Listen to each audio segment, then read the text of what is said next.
अस्सलाम वालेकुम नाजरीन, आप देख रहे हैं बागी टीवी और मैं हूं आपका होस्ट ज़ैनुल आबदीन।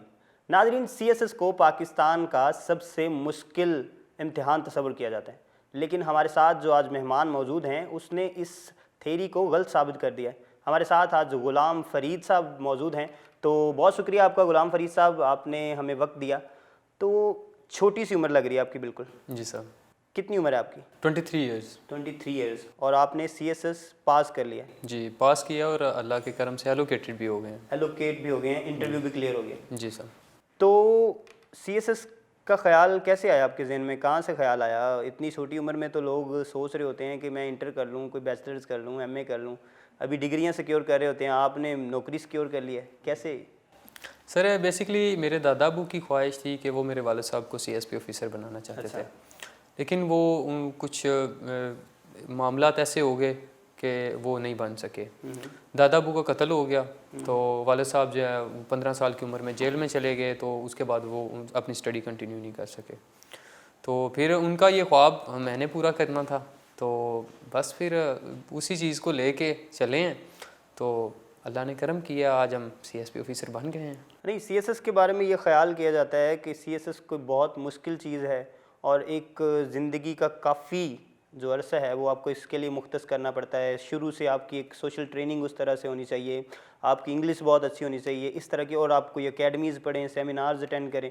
लेकिन आपके मुताबिक या आपके बारे में ये बताया जा रहा है कि आपने महज 3 माह के अरसे में सीएसएस की तैयारी की और पास कर लिया। तो क्या ये वाकई सच है या कोई कॉन्स्पिरेसी थ्योरी है आपके बारे में? सर ये बिल्कुल सच है। अच्छा। ये ऐसे ही है कि ये अक्सर लोग कहते हैं, मैं भी पहले इसी बात पे बिलीव करता था कि इसके लिए आपका एजुकेशनल बैकग्राउंड होना चाहिए, आपकी फैमिली में ब्यूरोक्रेट्स होने चाहिए, काफ़ी जो चलती हैं बातें, लेकिन ऐसा कुछ भी नहीं है। ये लोगों ने बना दिया है कि ये बहुत टफ़ एग्ज़ाम है, लेकिन ये इतना टफ़ एग्ज़ाम नहीं है। देखें, मैं समझता हूँ 18,000 बच्चे पेपर देते हैं, तो कम से कम उनमें से कोई 5-7 हज़ार पास तो करें। पास करना अपने अपने कैलिबर के ऊपर, लेकिन एलोकेट होना एक अलग बात है, वो वैकेंसीज़ के ऊपर डिपेंड करता है। मैंने आज तक कोई एकेडमी नहीं ली। अच्छा। ठीक, इवन दैट कि जो इनके फ्री सेमिनार्स होते हैं वहाँ पर भी मैं कभी नहीं गया।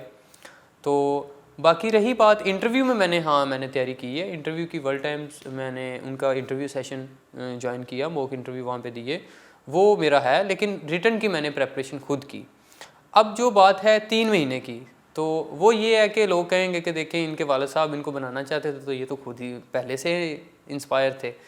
तो वो इस तरह से है कि मैंने एफएससी की है, एफसी कॉलेज से एफएससी प्री मेडिकल की है। बुनियादी तौर पे मैं डॉक्टर बनना चाहता था, ठीक, तो वहाँ पे नहीं जा सका। तो उसके बाद फिर अब मेरे पास ऑप्शन नहीं थी, मैं क्या करूं। तो फार्मेसी वगैरह और इन चीज़ों का हमारे मुल्क में जो है हाल, वो आप सब जानते हैं, इतना कोई अच्छा नहीं है। इंजीनियर्स भी दोबारा सीएसएस की तरफ आ रहे हैं, डॉक्टर्स भी आ रहे हैं। नहीं, सॉरी टू इंटरप्ट यू, आप डॉक्टर बनना चाहते थे? जी। ये आपके मुताबिक था, ये भी आपकी फैमिली के मुताबिक था? ये सर मेरे मुताबिक था, ये आपके और फैमिली भी इससे बड़ी हैप्पी थी, वो भी चाहते थे ठीक है। हमारे यहाँ डॉक्टर से ज़्यादा बल्कि सबसे मुश्किल जो है वो सीएसएस को तस्वर किया जाता है, क्योंकि ये ज़रा 12 सब्जेक्ट और फिर उसमें इंटरव्यूज़ और कैंडिडेट्स भी उस हिसाब से ज़्यादा, और उनका लेवल भी ज़रा, क्योंकि इंटर वाले बच्चे वो ज़रा और लेवल होता है और ये ज़रा बड़ा, तो वो आपने मिस कर दिया या वो आप नहीं कर सके, सीएसएस आपने कर लिया, ये क्या माजरा है सारा? सर उस वक़्त हमें कोई इतना ज़्यादा पता नहीं था कि इंटरनेट को कैसे अच्छे तरीके से यूटिलाइज़ करना है। अच्छा। हमें उस वक़्त अंदाज़ा नहीं था कि इंटरनेट कितनी बड़ी पावर है, ठीक है। उस वक़्त कुछ बचपन था, तो हम उस तरीके से मेहनत नहीं कर सके। और कुछ एक और बात है, मेडिकल की जो फील्ड है, जो एमकैट आता है, वो है क्रैमिंग बेस्ड। रट्टा लगा लें, एमसीक्यूज़ आ गए आप करके तो आप निकल गए। दवाइयों के नाम आपने याद रखने होते हैं, वो स्ट्रक्चर इस तरह का कि आप रट्टा वाले हों। सीएसएस के लिए आप में एनालिटिकल एबिलिटीज़ होनी चाहिए, आपने रीजनिंग होनी चाहिए। मैं कहता हूँ कि एक बच्चा जिसके सी ग्रेड में पास हुआ है या डी ग्रेड में पास हुआ है बीए में, वो भी कर सकता है अगर उसमें एनालिटिकल एबिलिटीज़ हैं, उसमें रीजनिंग है। तो आई थिंक इस वजह से मैं ज़्यादातर क्रैमिंग पे बिलीव नहीं करता, मैं एनालिटिकल और चीज़ों को रीज़न की बेस के ऊपर, लॉजिक की बेस के ऊपर बात करता हूँ। That's why I cleared CSS. तो इंस्पिरेशन किससे मिली? कोई ऐसा बंदा जिसने 3 माह में किया हो, ऐसा ख्याल कहीं से मिला है, या वैसे ही बस खुद में ये ख्याल बनाया था कि मैंने 3 माह में करके ना कोई रिकॉर्ड कायम करना है? जी बिल्कुल, ये इंस्पायरेशन है। हम दोस्त बैठे हुए थे आपस में, तो उस वक्त शानज़ा फ़ाइक टॉपर थी, तो उनके बारे में उनका एक इंटरव्यू आया। इंटरव्यू में वो कहते हैं कि उन्होंने कहा कि मैं बाहर फ़ॉरेन यूनिवर्सिटी से थी, मैं पाकिस्तान आई तो मैंने CSS का एग्ज़ाम अक्टूबर नवंबर में मैंने सोचा कि मैं दूंगी, तो मैंने ये दिया तो मैं टॉप कर गई। तो हम दोस्त अब बैठे हुए थे, दोस्तों ने कहा यार ये झूठ बोल रही है, ऐसे नहीं होता, इतना मुश्किल एग्ज़ाम और 3 महीने तैयारी करके वो भी टॉप कर रही है। तो मैंने कहा यार उसको झूठ बोलने की क्या ज़रूरत है, हो सकता है ठीक बात हो। तो उन्होंने कहा नहीं यार ऐसे नहीं होता। मैंने कहा चलो यार हम ट्राई करके देख लेट्स चेक। 3 महीने लगाते हैं, पूरा जोर लगाते हैं, मेहनत करते हैं, तो देख लेते हैं होता है कि नहीं होता। तो 3 महीने फिर मेहनत की है, पूरा जोर लगाया। सारे दोस्तों ने इरादा नहीं किया नहीं, आपने अकेले नहीं? दूसरों ने तो बस बात ही कर दी थी। तो मैंने इसको ज़रा चेक करने की पाकिस्तानी इरादा किया तो इंशाल्लाह हम कह देते जी जी बिल्कुल। तो सर मैंने भी तैयारी शुरू की और बाकी में जब रिज़ल्ट आया तो पता चला शानज़ा फ़ाइक साहबा ठीक कह रही थी। अच्छा, आपने शानज़ा को सही साबित कर दिया। जी जी, दोस्त बेचारों को गलत साबित कर दिया। बिल्कुल सर बिल्कुल। चलो ये भी ठीक है। अच्छा मुझे ये बताएं, आपका गांव पिपली गुराया गुजरांवाला के साथ है, वहाँ पे कोई 10वें स्केल का ऑफिसर भी नहीं है जो हमारी रिसर्च है उसके मुताबिक, तो एकदम से 17 स्केल वाला बंदा आ जाना तो गांव वाले कैसे मैनेज करेंगे? वो ऐसे गांव में तो सिपाही आ जाए तो वो बड़ा मतलब टैका होता है उसका, तो आप अब कैसे उनके साथ कैसे कोई चेंज आएगा बिहेव में, या बस वैसे ही घुल मिल के रहेंगे? सर वो कहते हैं ना इग्नोरेंस इज़ अ ब्लेसिंग। तो अव्वल तो उन लोगों को अभी तक तो पता ही नहीं है कि ये CSS क्या है और ये 17 ग्रेड क्या होता है, ऑफिसर क्या होता है। लेकिन फिर भी वो समझते हैं कि यार इस बंदे ने काफ़ी मेहनत की और ये काफ़ी बड़ी, क्योंकि दोस्त अहबाब आते हैं गाड़ियों पे मिलने, मुबारकें देने, तो वो समझ रहे हैं कि ये ही समथिंग बिग। तो वो भी अपने बच्चों को अब इस तरफ वो कह रहे हैं कि आप भी पढ़ें और आप भी मेहनत करें। तो ये है कि जब ट्रेनिंग करके मुकम्मल तौर पे जब एज अ ऑफिसर वहाँ पे जाएंगे तो फिर उनमें मज़ीद मोटिवेशन आएगी, मज़ीद उनमें शौक़ आएगा, वो अपने बच्चों को और ज़्यादा पढ़ाएंगे। तो मैं एक हिसाब से ये एक एग्जाम्पल सेट हो गई कि वो भी अपने आने वाली नस्लों को फिर मज़ीद पढ़ाएंगे। और अब तो ये वो लड़कियों को भी पढ़ाने का सोच रहे हैं, जबकि अब उनको मैंने बताया कि जी माहीन साहबा जो है वो टॉप पे हैं, फर्स्ट पे हैं, तो लोग कहते हैं अच्छा लड़कियां भी कर लेती हैं। मैंने कहा जी कर सकती हैं। तो वो भी एक कह रहे हैं कि हम भी अपनी लड़कियों को पढ़ाएंगे और वो भी CSP ऑफिसर बनेंगी। ठीक हो गया। आपके इलाके में दुश्मनी है, आपके वालिद साहब 15 साल की उम्र में आपके मुताबिक जेल में चले गए, जी तो अब आप ब्यूरोक्रेट बनने जा रहे हैं, तो बदले तो नहीं लेंगे लोगों से? नहीं नहीं सर, बदले क्या लेने हैं। हम तकरीबन 10-20 साल हो गए हैं, 20 साल हो गए हैं उनसे सुलह हुए और उनसे हमें काफ़ी करीबी ताल्लुकात हैं हमारे। इवन दैट कि ये CSS पास हुआ तो उनके घर हमने मिठाइयाँ भेजी। अब तो उन पर प्रेशर भी हो गया होगा कि भाई बंदा ब्यूरोक्रेट बन गया, अब ज़रा दुश्मनी को दोस्ती में बदलें किसी तरह से। जी जी बिल्कुल, वो बातें होती हैं, लेकिन अब वो दुश्मनी की खलश तक नहीं रही। अच्छा ठीक है, अब तो बिल्कुल इन्वायरमेंट जो है पुरस्कून हो गया और अल्लाह पुरस्कून ही रखे। तो बल्कि मैं तो उनको भी कहता हूँ कि आप अपने बेटों को, अपने बच्चों को आप इनको तालीम दें और इनको भी इस फील्ड में लेके आएँ। उनका एक लड़का है, उसने अभी CSS के पेपर देने हैं, तो उनको मैं गाइड भी कर रहा हूँ और उनको पढ़ा भी रहा हूँ थोड़ा बहुत जो भी है। तो सर ये है कि तालीम जो है ये बदल देती है इंसान को। आप अगर देखें नबी पाक सल्लल्लाहु अलैहि वसल्लम तालीम ही देने आए थे, वो मुअल्लिम थे। ज़माने जहालियत में आपस में लड़ रहे थे सारे लोग, तो उन्होंने तालीम दी तो वो सब कोऑपरेट करके दुनिया की पावर बन गए। तो हमें भी चाहिए कि हम आपस की लड़ाइयाँ भूल के तालीम के जेवर से आरास्ता हों और पाकिस्तान को एक बड़ी कौम बनाएं, मुल्क को आगे लेके जाएं, ना कि आपस में लड़ जड़ के मर जाएं यहाँ पे। गवर्नमेंट कॉलेज यूनिवर्सिटी के बारे में ये मशहूर है कि गवर्नमेंट कॉलेज यूनिवर्सिटी की दीवार के साथ से अगर कोई शख्स गुजर जाए तो वो ऑफिसर बन जाता है। जी जी। तो आपका क्या ख्याल है, जो इदारे होते हैं वो किस कदर अहम होते हैं आपकी कामयाबी में? जी बिल्कुल, अदारों का बहुत बड़ा रोल होता है। अदारे आपको बना देते हैं, आपको पॉलिश कर देते हैं। मैं तो एक गांव का लड़का था और एक सिंपल सा बस आप समझते हैं कैसे होते हैं। तो ये जो शऊर दिया, ये जो नॉलेज दिया, ये टोटली गवर्नमेंट कॉलेज का कमाल है। तो गवर्नमेंट कॉलेज वाकई इसके बारे में अशफाक साहब ने कहा था कि ये दरसगाह नहीं, ये दरगाह है। तो वो उन्होंने बिल्कुल ठीक कहा है। तो अदारों का बहुत ज़्यादा कमाल होता है, वहाँ पे टीचर्स, वहाँ का इन्वायरमेंट, वहाँ पे स्टूडेंट्स ऐसे कम्पेटिटिव होते हैं जिनसे आप बहुत कुछ सीखते हैं। वहाँ का जो एक तालीमी माहौल होता है उससे आप बहुत कुछ सीखते हैं। तो डेफिनेटली ये गवर्नमेंट कॉलेज एक बहुत बड़ा अदारा है और हम हमेशा शुक्रगुजार रहेंगे गवर्नमेंट कॉलेज का कि इन्होंने हमें अपनाया। ब्यूरोक्रेसी से हर हुकूमत को काफ़ी इख्तलाफात होते हैं, काफ़ी मसाइल होते हैं, बाज़ जगह पे अनबन हो जाती है आपस में। तो आप OMG ग्रुप ज्वाइन करने जा रहे हैं, जी। तो कोई ज़्यादा गाड़ियाँ तो नहीं देंगे अपने जानने वालों को, किसी को घर से ज़्यादा कोई चीज़ें दे दी, ये चीज़ें फिर आपकी ज़िम्मेदारी में आ जाएंगी। तो इसको किस तरह से हैंडल करेंगे? सिफारिशें आती हैं गांव में हमारे, वो जैसे कोई चौधरी का बेटा होता है और ताल्लुकात बेस पे वो कुछ करना पड़ जाता है, तो ऐसा फिर अब कैसे मैनेज करेंगे इन सारी चीज़ों को, सिफारिशात को? और ये सर देखें, एज़ पर कॉन्स्टिट्यूशन और एज़ पर लॉ जो भी चीज़ें होती हैं वो वक्ती तौर अगले बंदे को चाहे बुरी लगें, लेकिन बाद में उसको रियलाइज़ हो जाता है कि ये ठीक था। अगर नबी पाक सल्लल्लाहु अलैहि वसल्लम ने कहा था कि अपने भाई की मदद करो, चाहे वो मज़लूम हो या जालिम हो, तो साहबा ने पूछा सरकार जालिम की हम क्यों मदद करें, उसकी कैसे करें?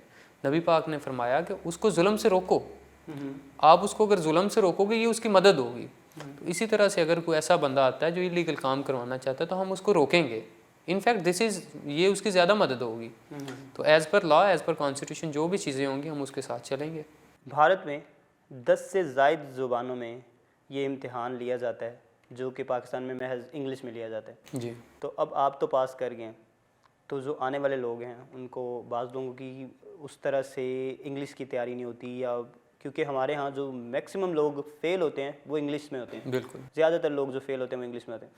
तो अगर कहीं आपको मौका मिले कि इसमें कुछ अमेंडमेंट हो, या आपके ख़्याल में क्या ये ऐसे होना चाहिए कि इलाकाई और कौमी ज़ुबान जो है उसमें भी ये पेपर अटैम्प्ट किया जाए, जाके डाइवर्सिटी आए, हर किस्म के, हर तबके से जो ऑफिसर्स हैं वो आएँ? इस तरह तो शायद एक ख़्याल पाया जाता है कि मम्मी डैडी टाइप, या जो लोग महज इंग्लिश स्पीकर हैं अच्छे, वो बस आ रहे हैं। तो क्या ये ख़्याल सही है, और अगर आपको मौका मिले तो आप क्या इसको चेंज करेंगे? सर अभी तो बहुत छोटी उम्र है इस बारे में, अच्छा। लेकिन मेरी राय है कि सिस्टम काफ़ी हद तक ठीक जा रहा है। अच्छा। क्योंकि मैं खुद एक मिडिल क्लास फैमिली से था और मैं अगर कर गया हूँ तो फिर कोई भी कर सकता है। दूसरी बात ये है कि इलाकाई ज़ुबानों में तो सर अगर हम कंपेयर करें इंडिया की ब्यूरोक्रेसी को और पाकिस्तान की ब्यूरोक्रेसी को, तो मैं समझता हूँ कि पाकिस्तान की ब्यूरोक्रेसी काफ़ी हद तक बेटर है इंडिया की निस्बत।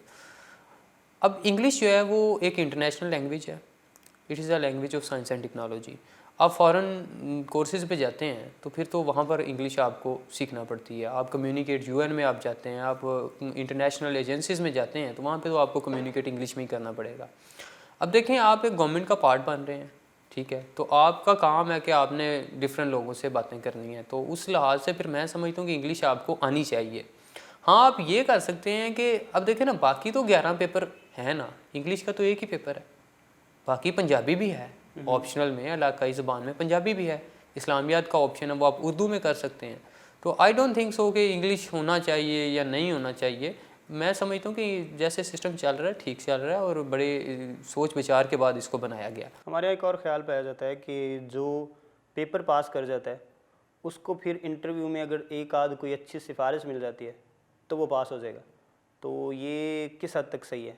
सर CSS के मामले में ये बिल्कुल गलत बात है। अच्छा। ठीक है, CSS में PPSC और उसमें हो सकता है। दूसरे जगहों पर आप कह सकते हैं, वो भी शकूक व शुबहात इसलिए हैं कि एंटी करप्शन ने अभी अगले दिन देखा कि रेड किए और तहसीलदार और नायब तहसीलदार के पेपर्स लीक हुए थे। उन अदारों में भी हो सकता है, लेकिन वो भी क्रेडिबल अदारे हैं। लेकिन FPSC जैसा अदारा, क्योंकि वहाँ पे जो FPSC के चेयरमैन होते हैं वो चीफ सेक्रेटरी रिटायर्ड होते हैं। अच्छा। ठीक है, वो IG retired, ambassador retired, highest calibre BS-22 scale के होते हैं। आपके इंटरव्यू में भी वो थे? जी जी। क्या आपको कोई टफ टाइम दिया चीफ सेक्रेटरी साहब? नहीं, बिल्कुल भी नहीं, बड़े कोऑपरेटिव थे और बड़े वो अच्छे आदमी थे। इवन दैट कि वो आपको हिंट देते हैं, अगर आपको कोई चीज़ नहीं आ रही वो आपको हिंट देते हैं। तो बिल्कुल वो आपको फ्रेंडली इन्वायरमेंट में ट्रीट करते हैं और वो बहुत एक्सपीरियंस लोग होते हैं। वो आपको देख के समझ जाते हैं कि ये बंदे में कितना पोटेंशियल है और वो आपके अंदर से देख रहे होते हैं। मैं तो क्योंकि उनके सामने गया हूँ, उनके साथ इंटरेक्शन हुआ है, वो बहुत काबिल तरीन आदमी होते हैं। तो मैं समझता हूँ कि FPSC का सिस्टम काफ़ी हद तक बेहतरीन जा रहा है, बड़ा अच्छा सिस्टम जा रहा है। अभी जो नौजवान CSS की तरफ जाना चाह रहे हैं या जो अभी तैयारी कर रहे हैं, उनको आप क्या पैगाम देना चाहेंगे? या उनके लिए जो पसमानदा इलाकों से, बलूचिस्तान से हैं, गिलगित से हैं, जो हमारा पंजाब है उससे हैं, पंजाब के देही इलाकों से, तो वो कैसे मैनेज करें? CSS अगर करना चाहें तो आपको कहीं ना कहीं, आप ये खुद मान रहे हैं कि इदारों की कहीं ना कहीं सपोर्ट मिली है, और इसमें कोई शक नहीं कि हमें 1% लोग होते हैं जो यूनिवर्सिटी लाइफ तक पहुंचते हैं, और फिर गवर्नमेंट कॉलेज, यूनिवर्सिटी और FC कॉलेज जैसे इदारे। तो ये जो लोग एक सिंपल बीए करके आता है कोई शख्स, या कोई वहाँ के मुकामी डिग्री कॉलेज से कोई डिग्री लेता है, तो वो कैसे मैनेज करे ये सारी चीज़ें? उनके लिए कोई पैगाम, कोई तरीक़ाकार कि वो 3 माह में ना करें, कुछ ज़्यादा अरसा लगा लें, लेकिन वो कम से कम अपने मकसद में कामयाब हो जाएं किसी तरह से, वो कैसे मुमकिन है? ये आपका बहुत अच्छा सवाल है और मैं चाहता था कि आप ये सवाल पूछें। तो ये सर इसके लिए ये है कि ये जो इंटरनेट है ये एक दो-धारी तलवार है। दो-धारी तलवार, ठीक है। आप इससे बहुत ज़्यादा फ़ायदा भी उठा सकते हैं, आप इससे जंगें भी जीत सकते हैं, फ़तह भी कर सकते हैं, और आप इसे अपने आप को नुकसान भी दे सकते हैं। ये अब आपके हाथ में है कि आपने इसको कैसे यूटिलाइज़ करना है। इसी इंटरनेट से आप CSS की तैयारी कर सकते हैं, ठीक है, आप PMS की तैयारी कर सकते हैं, आप ऑफिसर बन सकते हैं, और इसी इंटरनेट से आप अपना टाइम भी वेस्ट कर सकते हैं। अब मैं कहना ये चाहता हूँ कि इंटरनेट के थ्रू आप जो टीचर्स हैं, इवन दैट के हार्वर्ड के टीचर्स हैं, MIT के टीचर्स हैं, जो बेस्ट टीचर्स हैं, उनके लेक्चर्स आप वीडियोस आप इंटरनेट से ले सकते हैं, आप उनको पढ़ें। दूसरे नंबर पे हमने अपने ऊपर एक लेके इस चीज़ को, मैं इस चीज़ को लेके तो मैंने एक अपना YouTube चैनल बनाया पाकिस्तान CSS अकेडमी के नाम से। एक ऑनलाइन अकेडमी बनाई है जिसमें हम डिज़र्विंग स्टूडेंट्स को फ्री ऑफ कॉस्ट पढ़ाएंगे। वो स्टूडेंट जो बलूचिस्तान में बैठे हुए हैं, जो गिलगित बल्तिस्तान, फाटा, जो दूर दराज के इलाकों में, जो लाहौर में नहीं आ सकते, यहाँ पे महंगी फ़ीस नहीं अफोर्ड कर सकते या टीचर्स नहीं अफोर्ड कर सकते, उनके लिए ये हमने रखा हुआ है। हम उनको लेक्चर्स जो है वो रिकॉर्ड करके उनको देंगे, उनको फ्री एकेडमी पढ़ाएंगे। तो जो भी फैसिलिटीज़ एक लाहौर का स्टूडेंट इंजॉय करता है, हम उनको वो प्रोवाइड करेंगे। हमने जो टॉपर्स हैं CSS के, उनके साथ भी बात की है, वो भी इस बात में कहते हैं कि ठीक है हम आपके साथ आएंगे, तो जो टॉपर्स हैं वो भी उधर पढ़ाएंगे, ठीक। तो अगर फर्स्ट पोजीशन या सेकंड पोजीशन वाला बंदा आपको पढ़ा रहा है तो I think that's much better. और उनको बाकायदा तौर पे हम वीडियोस के थ्रू बताएंगे कि आपने ऑप्शनल कैसे सब्जेक्ट सेलेक्ट करने हैं, आपने स्मार्ट वर्क कैसे करना है, न्यूज़पेपर कैसे पढ़ना है, आपने कौन सी बुक्स पढ़नी है किस सब्जेक्ट की, ठीक, सिलेबस को कैसे कवर करना है, आपने ऐसे किस तरह लिखना है। इवन दैट हम उनको जो टॉपर्स के रिटन ऐसे होंगे एज अ सैम्पल वो भी देंगे कि ये ऐसे हैं, इस तरह से आपने लिखना है, इस तरह आउटलाइन बनानी है, इस तरह थीसिस स्टेटमेंट बनानी, इस तरह आपने ऐसे लिखना है। एक एक पूरी गाइडलाइन जो होती है वो कमी महसूस ना करें कि हम किसी एकेडमी में नहीं गए। तो हम चाहते हैं कि हम ऐसी एक वर्चुअल ऑनलाइन एकेडमी बनाएं कि वो फिज़िकल एकेडमी की ज़रूरत ही ना महसूस करें। और ये इसकी बिल्कुल ये फ्री होगी, और जो कुछ स्टूडेंट्स होंगे उनसे हम माइनर सी फ़ी भी चार्ज कर सकते हैं। बहुत शुक्रिया गुलाम फरीद साहब, आपके वक्त का आपने वक्त निकाला और हमें टाइम दिया। नाज़रीन, हमारे साथ गुलाम फरीद साहब मौजूद थे जिन्होंने बहुत कम उम्री में CSS जैसा मुश्किल इम्तिहान पास किया, और उनका पैगाम ये है कि ये बिल्कुल भी मुश्किल इम्तिहान नहीं है। अगर आप हिम्मत और लगन से 3 माह भी मेहनत कर लें तो आप ये इम्तिहान पास कर सकते हैं। इस तरह की मज़ीद इंस्पिरेशनल वीडियोज़ देखने के लिए हमारे साथ जुड़े रहिए, देखते रहिए बागी TV।